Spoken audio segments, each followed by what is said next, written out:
আচ্ছা, কখনো ভেবে দেখেছেন একটা নতুন বাড়ি বা ধরুন একটা রাস্তা তৈরি করার আগে সেটার মোট খরচাটা আন্দাজ করা কতটা জরুরি? মানে আমাদের নিজেদের বাড়ির বাজেট বা কি জানি এলাকার নতুন ব্রিজটার কথাই ভাবুন না। ইঞ্জিনিয়াররা কিভাবে কাজ শুরুর আগেই খরচার একটা ধারণা করে ফেলেন বলুন তো? দেখুন, এটা একটা খুব গুরুত্বপূর্ণ প্রশ্ন কিন্তু যে কোনো সিভিল ইঞ্জিনিয়ারিং প্রজেক্ট সফল করতে গেলে একেবারে শুরুতেই খরচার একটা স্বচ্ছ ধারণা থাকাটা খুব দরকারি। হুম। আজকের এই আলোচনায় আমরা চেষ্টা করব এই এস্টিমেটিং আর কস্টিংয়ের মূল বিষয়গুলো সহজভাবে বুঝতে, একদম গোড়ার কথাগুলো আর কি। দারুণ। তাহলে চলুন শুরু করা যাক। এই যে এস্টিমেটিং বা এস্টিমেশন বলছেন, এই ব্যাপারটা আসলে কি? সহজ করে বললে, এস্টিমেটিং হলো একটা টেকনিক বা পদ্ধতি। এর মাধ্যমে কোনো একটা নির্দিষ্ট কাজ বা পুরো প্রকল্পের জন্য প্রয়োজনীয় জিনিসপত্রের পরিমাণ, কোয়ান্টিটিজ, আর তার সঙ্গে সম্ভাব্য মোট খরচা, এক্সপেন্ডিচার, সেটা হিসেব করা হয়। ও আচ্ছা, মানে কি লাগবে, কতটা লাগবে আর আনুমানিক কত টাকা খরচা হতে পারে, এই পুরো হিসেবটা? একদম তাই। এই পুরো হিসেবটাই হলো এস্টিমেটিং। আর এটা জরুরি কেন এতটা?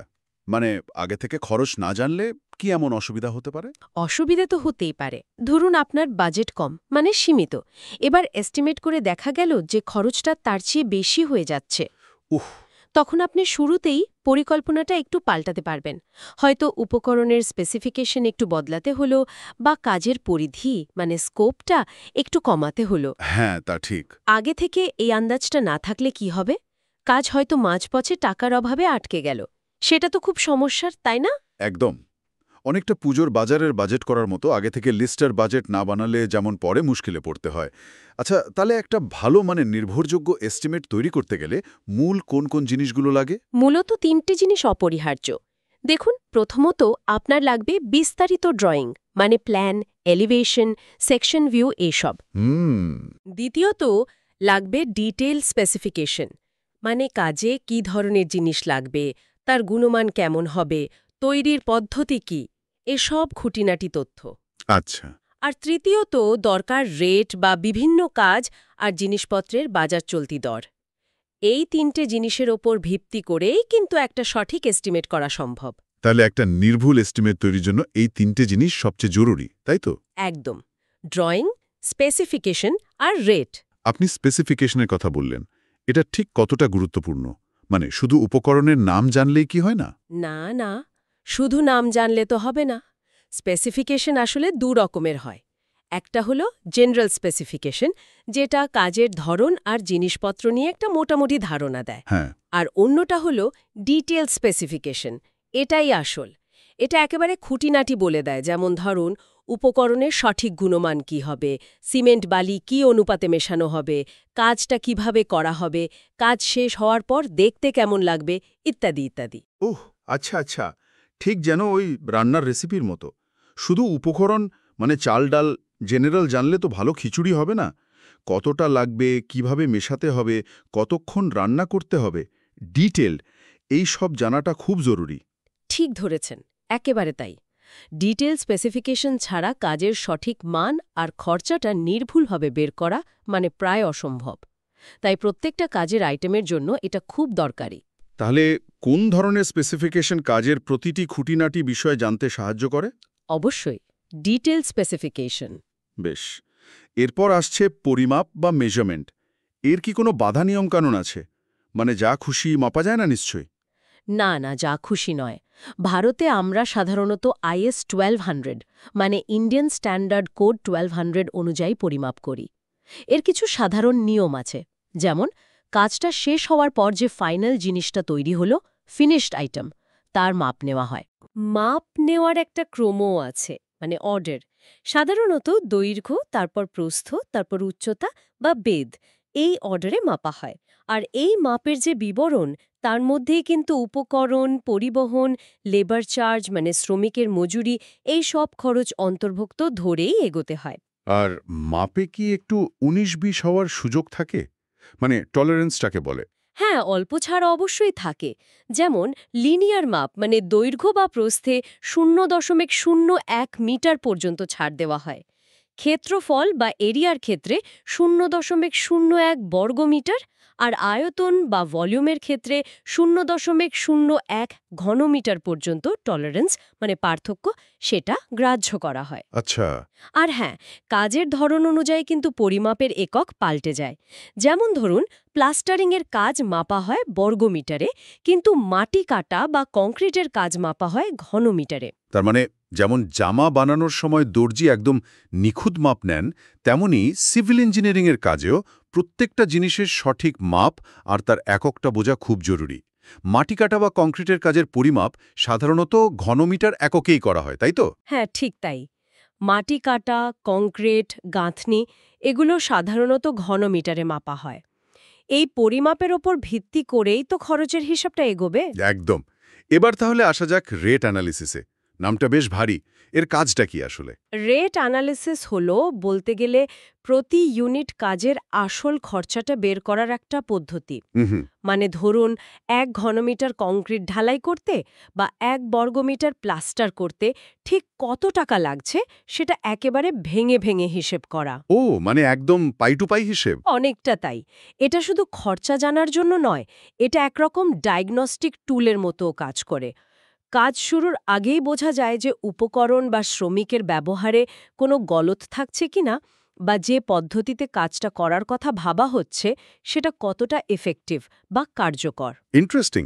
এই অ্যানালিসিসে কি কি উপাদান বা খরচ ধরা হয়? মূলত 5টা প্রধান উপাদান থাকে এর মধ্যে।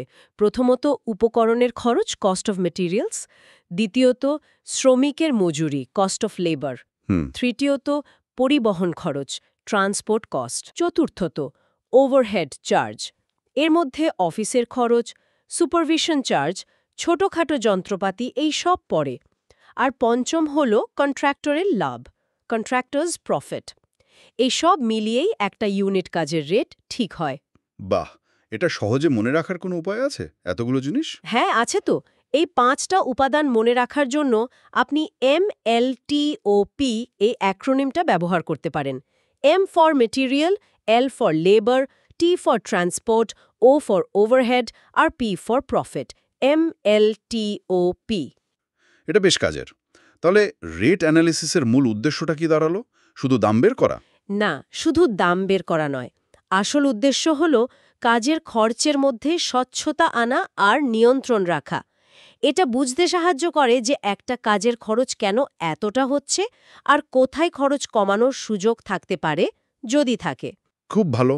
যদি খুব সংক্ষেপে একটা উদাহরণ দেন, যেমন ধরুন মাটি কাটার কাজ।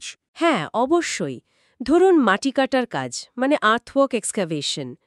এর মধ্যে কিন্তু অনেকগুলো পর্যায় থাকে। যেমন প্রথমে জায়গাটা পরিষ্কার করা মানে সাইট ক্লিয়ারেন্স। তারপর নকশা অনুযায়ী মাটি কাটা। হুম। হ্যাঁ, এই মাটি আবার পালা রকম হতে পারে, সাধারণ মাটি, নরম পাথর, শক্ত পাথর, যার জন্য কাটার পদ্ধতি আর খরচ দুটোই পাল্টে যাবে। কাটা মাটিটা কতটা দূরে নিয়ে গিয়ে ফেলতে হচ্ছে, ডিসপোজাল, সেটাকে বলে লিড। আচ্ছা। আবার কতটা উঁচুতে তুলতে বা নিচে নামাতে হচ্ছে মাটিটা, সেটা হলো লিফট। হুম। এগুলোর ওপরও খরচ নির্ভর করে। ও আচ্ছা, লিড আর লিফট। হ্যাঁ, আবার প্রয়োজনে সেই কাটা মাটি দিয়ে বা অন্য মাটি দিয়ে ভরাট করা লাগতে পারে। এ সব কিছুর হিসেব করেই কিন্তু মাটি কাটার ফাইনাল রেটটা ঠিক হয়। বাহ, বেশ পরিষ্কার হলো ব্যাপারটা। তাহলে এস্টিমেটিং থেকে শুরু করে স্পেসিফিকেশন ঠিক করা, তারপর পরিমাপের নিয়ম মেনে মাপা, আর শেষে রেট অ্যানালিসিস করা, এই সবকটা ধাপ মিলেই একটা প্রজেক্টের খরচের পুরো ছবিটা তৈরি হচ্ছে। একদম ঠিক। এই ধাপগুলো একটার সাথে অন্যটা জুড়ে আছে। একটা ছাড়া অন্যটা কিন্তু অসম্পূর্ণ।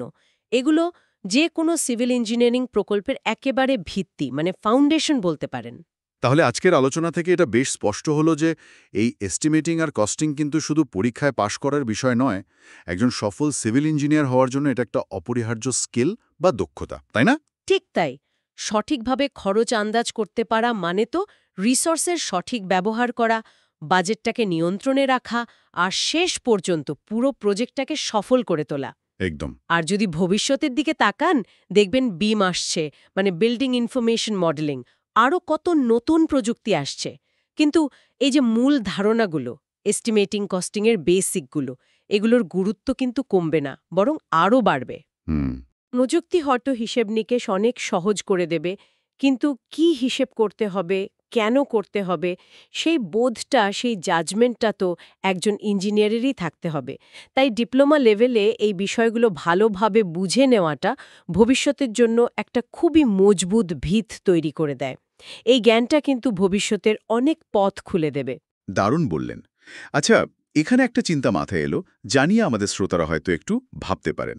ভবিষ্যতে আর্টিফিশিয়াল ইন্টেলিজেন্স বা এআই এই এস্টিমেশন আর কস্টিং প্রক্রিয়াকে কতটা বদলে দিতে পারে? মানে এটা কি আরও নিখুঁত হবে, নাকি পুরো পদ্ধতিটাই পাল্টে যাবে? আর সেরকম হলে একজন ইঞ্জিনিয়ারের যে অভিজ্ঞতা বা বিবেচনা, তার গুরুত্ব কি একই রকম থাকবে? এটা কিন্তু ভাবার মতো একটা বিষয়।